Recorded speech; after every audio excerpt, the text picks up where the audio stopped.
اماد الاسلام بھائی آئے. او بھائی اماد الاسلام بھائی تو ساتھ تشریف لائے ہو اماد بھائی کو لے کر. ہمارے اماد صاحب ہمارے اچھے بھائی اور عزیز بھائی اماد بھائی.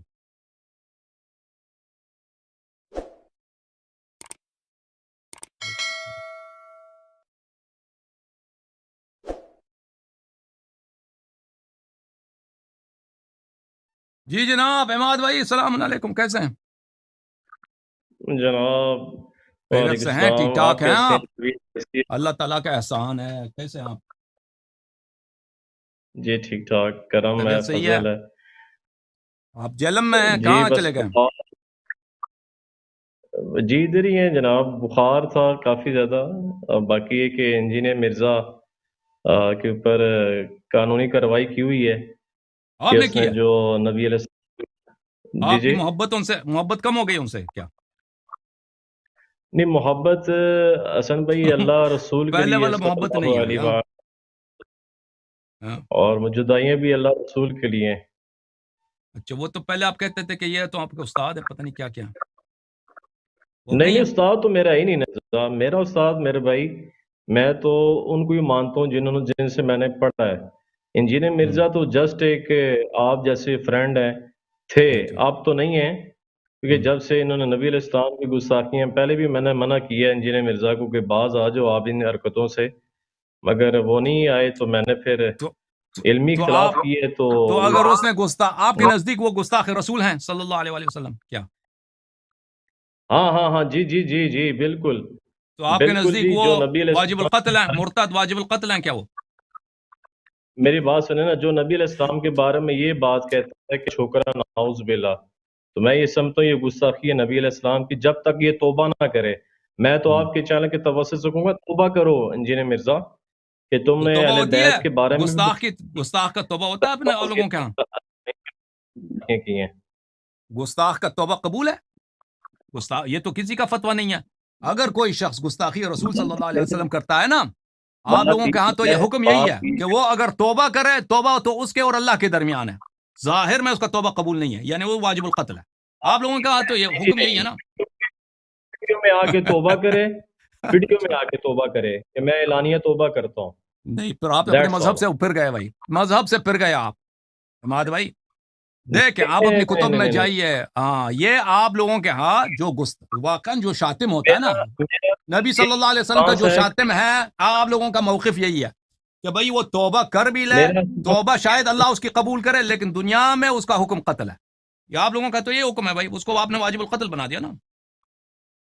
نہیں نہیں، میں یہ کہہ رہا ہوں میرا یہ اسٹانس ہے اور علماء کا یہ اسٹانس ہے کہ توبہ کرے آ کے. طارق جمیل صاحب نے اس کو کہا یا ہے یا تو کہ بھائی وہ یار اگر یا بھائی اگر وہ بھائی اگر حسادت وصلہ کا چکر ہے، اگر اس نے گستاخی نہیں کیا ہے تو اس کو کیوں واجب القتل بنا دیا تم لوگوں نے؟ اگر وہ واجب القتل ہے تو اس کو توبہ سے اس کی تو وجوب قتل تو رد نہیں ہوتا. یہ کہاں سے آپ لوگوں اینی نے وے بدعت نکال دی؟ اختلاف اس سے رہے گا. آپ سے جو ہے بات کے لیے مجھے آپ کے جو دوست ایڈمن ہے کراچی سے، انہوں نے کہا تھا کہ آپ کی بات چیت ہے، تو حکم فرمائیں. میں آپ کی خدمت میں کیا عرض کروں؟ آپ جو انجینئر صاحب کو آپ نے جو ہے وہ اب چھپ گیا کیا؟ وہ مخفی ہو گیا کیا؟ نہیں جی نہیں، وہ چھپ جاتے ہیں، بار بار چھپ جاتے ہیں، کبھی کدھر چھپتے ہیں، کبھی کس کے گھر چھپ جاتے ہیں، کبھی کس کے گھر چھپ جاتے ہیں. تو بات کریں نا، سامنے آ کے بات کریں، فیس ٹو فیس بات تو کریں، علماء سے بات کریں. آپ بھی تو جہلم میں نا. ہاں جی، میں جیلم سٹی تو سے ہوں. تو آپ نے اس کو پکڑنے کی کوشش نہیں کی ہے؟ اس کی جو مخفی گاہ ہے وہاں پہ چلے جائیں اس دوستوں نے کے الٹا ساتھ. میرے اوپر FIR کٹوا دی ہے. اچھا، بڑی بات ہے بھائی. اچھا، تو بہرحال اللہ تعالیٰ آپ کو عزت دے. یہ جو شتم نبی صلی اللہ علیہ وآلہ وسلم ہے، یہ کوئی اتنا کوئی اس طرح پاکستان میں تو بہت ہوتا ہے نا کہ ہر ایک پہ وہ تہمت لگاتے ہیں کہ بھائی اس نے گستاخی کی، اس نے بے احترامی کی ہے. تو یہ اس میں ذرا احتیاط کرنی چاہیے کہ ہر بات پر کسی نے اگر شتم نہیں کیا ہے، وہ اگر مثلا کوئی اس کی تعویل کر کے اس کو غیر شتم کو شتم بنا دیتا ہے نا، گالی کو، جس نے گالی نہیں دیا اس کو وہ اپنی تعویل سے اس کے کلمات کو گالی میں تعویل کرتا ہے، تو اس طرح نہ ہی نہیں کرنا چاہیے۔ بہرحال اس مسئلہ میں بڑا احتیاط کی ضرورت ہے، اور لوگوں علماء میں تو حسادت بھی بہت ہے، کیونکہ وہ شخص اس کے پاس میڈیا میں فالوور بہت ہیں، لوگ اس کے پروگرام کو دیکھتے ہیں، تو مولوی لوگ اس کے حسادت بھی کرتے ہیں۔ تو بہرحال جو حقیقی مسئلہ ہے مجھے نہیں معلوم اس کا، اللہ ہی جانتا ہے، آپ لوگ جانتے ہیں، میں تو اس کے کلپ وغیرہ دیکھتا بھی، میں نے صرف سنا کہ اس کو ایسا اس پہ فتویٰ لگا ہے۔ اب آپ آئے ہیں یہاں پر ہم سے گفتگو کرنے کے لیے، وہ ایک مناظرے کا چیلنج بھی آپ نے دیا تھا ظاہر، آپ نے مجھے چیلنج دیا کیا واقعی جی جی مناظرے کا؟ آپ نے مجھے مناظرے کا چیلنج دیا محمد صاحب؟ میں نے دیکھیں جی، بات یہ ہے کہ کسی نے آپ کے بارے میں مجھے کہا تھا کہ آپ اللہ حسن اللہ یاری سے بات نہیں کر سکتے، تو میں نے کہا کہ کس بارے میں بات نہیں کر سکتا؟ جی آپ کسی ٹاپک میں کہا جی کیوں نہیں بات کر سکتا؟ ہمارا جو اختلاف ہے، میرا تو حسن اللہ یاری صاحب آپ سے ایک ہی سوال ہے، کیا اہل بیت اعظام، جی قرآن اور صحیح حدیث سے آپ نے جواب دینا ہے، کیا قرآن اور حدیث سے اہل بیت اعظام معصوم ہیں؟ اس کی قرآن کی آیت سے آپ مجھے پلیز دلیل دے دیں۔ او بھائی یہ ابھی آپ یہ میرے بھائی بھول گئے، یہ پچھلے جب آپ سیشن میں آئے تھے نا، حدیث ثقلین پہ بات جا رہی تھی، آپ نے یہاں پہ خود اعتراف کیا تھا کہ حدیث ثقلین صحیح ہے، اور اسی صیغے کے ساتھ وہ نہیں جو وہ مجھے آپ دلیل دیں، ساری بات کلیئر ہو جاتی ہے، دیٹس آل۔ تو آپ نے خود اسی صیغے کے ساتھ اسی الفاظ کے ساتھ اقرار کیا تھا کہ یہ حدیث صحیح ہے، اگر کسی کو شک ہے تو وہ میرا کلپ دیکھ لے اماد الاسلام کے صاحب کے ساتھ، یہ 2-3 مہینے پہلے آئے تھے کہ انی تارک فیکم ما ان اخذتم به لن تضلوا بعدی ابدا، کتاب اللہ و عترتی اہل بیتی، کہ میں تمہارے درمیان ثقلین چھوڑ کے جا رہا ہوں کہ اگر ان کی اتباع کرو گے تو کبھی گمراہ نہ ہو جاؤ گے، کبھی گمراہ نہ ہو جاؤ گے، وہ قرآن اور اہل بیت علیہم السلام۔ جب رسول اللہ صلی اللہ علیہ وسلم نے فرمایا کہ اگر ان کی اتباع کرو گے تو کبھی گمراہ نہ ہو جاؤ گے، مثلا میں اگر انجینئر محمد علی مرزا کی اتباع کروں تو ہو سکتا ہے میں گمراہ ہو جاؤں، کیونکہ وہ جب جملہ خطا کہے گا، غلط کہے گا، تو میرا عقیدہ غلط ہو جائے گا، وہ اگر فتویٰ دے گا نماز کا غلط ہے، نماز کا فتویٰ اس نے غلط دے دیا، وضو وغیرہ، تو میں تو گمراہ ہو گیا، سنت سے نکل گیا۔ لیکن اگر دنیا میں ایک ایسا شخص ہے کہ اس کا ہر قول صحیح ہے، اس کا ہر فعل صحیح ہے، وہ کبھی مجھے گمراہ نہیں کر سکتا، اس کی میں اگر اتباع کروں، نماز اس جیسا پڑھوں، روزہ اس جیسا رکھوں نا، توحید میرا اس کے اقوال کے متوافق ہو، یعنی اللہ نے فرمایا کہ اس کی اتباع کرو، تو لازمی بات ہے کہ وہ معصوم عن الخطا ہے، وہ معصوم ہے، معصوم ہے، یہ حدیث متواتر ہے، اور آپ نہیں اسی نہیں، سیشن میں آئے آپ نے تھے پچھلے، قرآن کی آیت سے بات کرنا ہے، کیا اہل بیت معصوم ہے یا نہیں؟ قرآن کی ہے سر حسن اچھی بات ہے، اللہ آپ یاری نے صاحب، پہلے کہا نا قرآن و سنت سے، تو میں نے اس لیے اس حدیث شریف کا کیونکہ ذکر پہلے کیا۔ قرآن ہے، first of all okay Quran, okay پھر دین اوکے اوکے اوکے، پیش کیونکہ کریں۔ پچھلے ہفتے آپ آئے آپ نے تھے نا، قرآن کی پچھلے، آیت نہیں ہے۔ اوکے، پچھلے ہفتے جب آپ آئے تھے تو آپ نے اللہ آپ کا بھلا کرے، آپ نے اسی کے متعلق بات چلی تھی، کیونکہ آپ نے اس کا اعتراف کیا تھا، تو میں نے اس لیے آپ کے اس کا ذکر کیا تھا۔ تو اب قرآن کی آیت سے دیکھیں عزیزوں، اللہ تعالیٰ کا فرمان ہے قرآن مجید فرقان حمید میں، دیکھیں، اگر پہلی بات تو میں ان کو جواب دے دوں کہ اگر میں اس بات کو قرآن مجید سے ثابت نہ بھی کر سکوں نا، کیونکہ ایک متواتر حدیث ہے، تو اس میں کوئی خدشہ نہیں ہے، ٹھیک ہے نا؟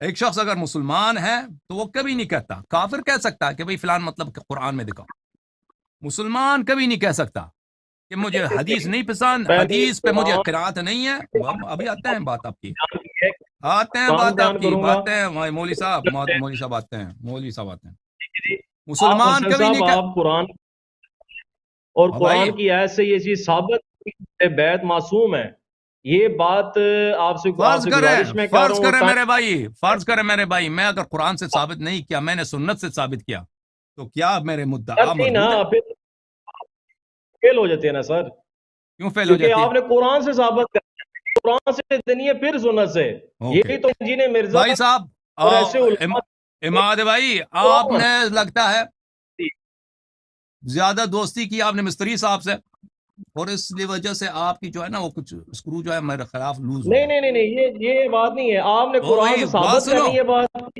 نہیں تو کیوں اس طرح گالی دیتے ہو؟ اور کاٹ کے چلا گیا۔ کاٹ کے چلا بھی گیا، یہ گالی دے کر یہ گالی دے کر چلا گیا۔ بھائی صاحب، اگر کوئی شخص کسی مطلب کو قرآن سے ثابت نہیں بھی کر سکتا، صحیح حدیث سے ثابت کر لیتا ہے، بلکہ متواتر حدیث سے ثابت کرتا ہے، تو آپ یہ جو ہے نا یہاں گالی دے کے چلے گئے۔ میں بہت معذرت کرتا ہوں میں اپنے ناظرین سے کہ یہ شخص دیکھیں ٹوپی لگا کے وہ ادھر بہت افسوس۔ وَإِذَا خَاطَبَهُمُ الْجَاهِلُونَ قَالُوا سَلَامًا، اللہ تعالیٰ نے فرمایا کہ جب جاہلین آپ کو مخاطبہ کریں تو آپ ان کو سلام کہہ دیجئے، تو میں آپ کو صرف کہتا ہوں سلام۔ تو قرآن مجید کے روح سے ملاحظہ فرمائیے عزیزو، یہ کتاب صحیح مسلم ہے، چاپ دار الفکر، مسلم ابن حجاج قشیری نیشابوری کی کتاب جو سنہ 2010 دار الفکر بیروت میں چھپی ہے۔ حدیث نمبر 1207، باب فضائل النبی صلی اللہ علیہ وآلہ وسلم۔ ایک منٹ میں اس کو فل اسکرین کر دوں کیونکہ یہ کاٹ کے چلے گئے، یہ جو ہے گالی دے کے چلے گئے مولوی صاحب۔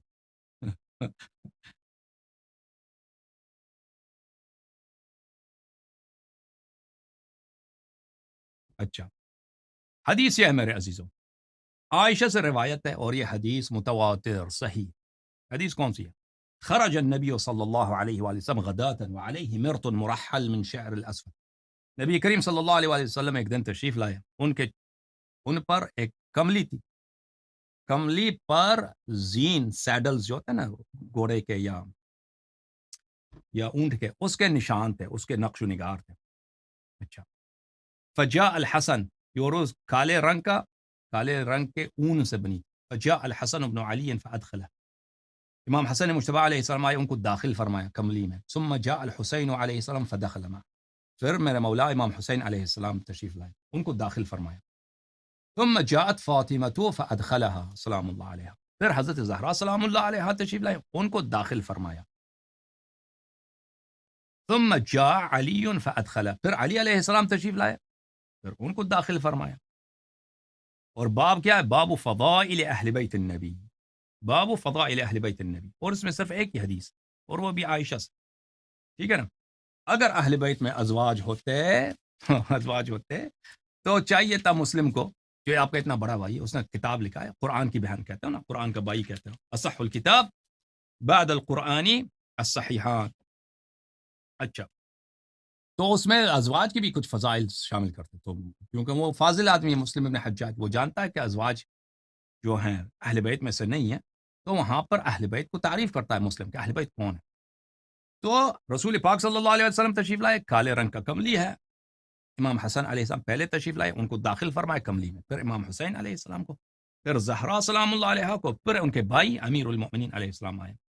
ثم قال، پھر رسول اللہ صلی اللہ علیہ وسلم نے آیت کی تلاوت کی، انما یرید اللہ لیذہب عنکم الرجس اہل البیت ویطہرکم تطہیرا۔ اللہ تعالی کا ازلی ابدی ارادہ ہے کہ وہ آپ کو پاک، اہل بیت کو پاک کر دیں ہر قسم کی رجس، ہر قسم کی رجس، ہر رجس، چاہے وہ شریعت میں رجس ہو، حلال و حرام کا مسئلہ ہو، چاہے بری اخطاء ہوں، خطایا ہوں، چاہے زلات و سقطات ہوں، چاہے نسیان ہوں، چاہے اللہ کے ذکر سے غفلت ہو، چاہے عرف میں جو بری چیزیں ہیں، چاہے نیچر میں جو بری چیزیں ہیں، ہر قسم کی پلیدی سے یہ اللہ نے اپنے ذمہ لیا کہ میرا ارادہ یہ ہے ازل سے ابد تک، یو تو انما یرید اللہ، یریدو فعل مضارع ہے، دلالت کرتا ہے استمرار پر، کہ اللہ کا ارادہ ہے کہ تجھے پاک کر دے اہل البیت کو ہر قسم کی رجس سے، وَيُطَهِّرَكُمْ تَطْهِيرًا، اور آپ کو پاک کر دے۔ یہ مفعول مطلق اس کو بولتے ہیں، مفعول مطلق آتا ہے کس کے لیے؟ مفعول مطلق، ہاں، تاکید کے لیے، مبالغے کے لیے، یعنی آپ کو پاک کر دے، بے نہایت پاک کر دے۔ کون پاک کرنے والا کون ہے؟ اللہ۔ تطہیر کرنے والا کون ہے؟ اللہ۔ تطہیر والے ہونے والے کون ہے؟ پنجتن پاک، ٹھیک ہے نا، اہل بیت طاہرین علیہ السلام۔ کس چیز سے پاک کیا جائے؟ ہر قسم کی آلودگی سے، ہر قسم کی ناپاکی سے۔ جب اللہ نے ذمہ لیا ہے کہ میرا ہمیشہ سے یہ ارادہ رہا ہے کہ میں آپ اہل بیت علیہ السلام کو پاک کر دوں، میں خود پاک کر دوں، نہ کہ تم پاک ہو جاؤ، نہ میں پاک کروں، میں کرنے والا میں ہوں۔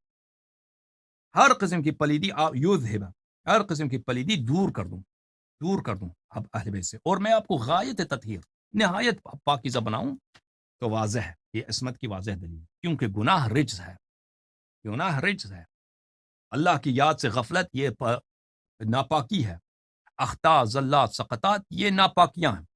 جب اللہ نے ذمہ لیا تو اہل بیت علیہ السلام معصوم ہیں۔ الحمدللہ رب العالمین۔